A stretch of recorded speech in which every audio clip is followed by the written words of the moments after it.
Actually. So a modern cherry orchard management for us is that we produce high standard quality cherries for the market. We have no export market in Europe. We are actually domestic, local, producing for local market, so we don't have to put them in containers and put them on a ship to China or something. No, we have local market, but for our growers, especially in Germany, Holland, UK, we are always late in production compared to Italy or Turkey or Greece.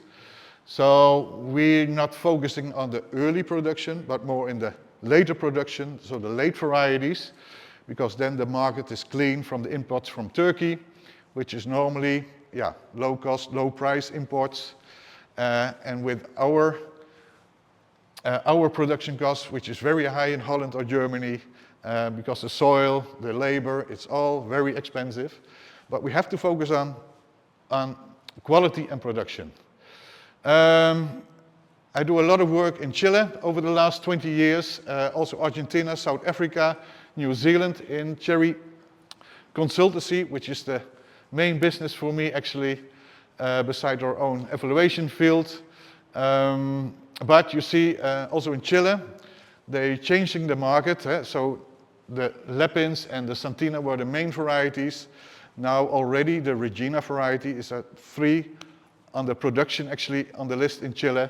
They're moving the production to the south, where they have other climates, more like the climate that we have in Northwest Europe, high chill, but a lot of rain.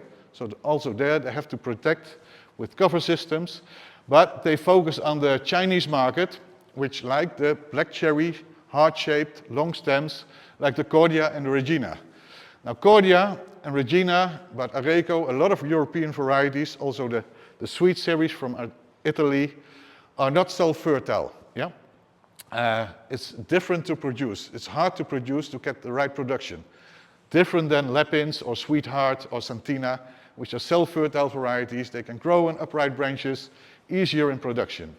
But you see the market is requesting other varieties, and also in Chile, they move to other varieties out of the Lepins, out of the Santina, and moving the production to the south to supply the Chinese or the Asian market for different varieties. But okay, the challenge is you need production.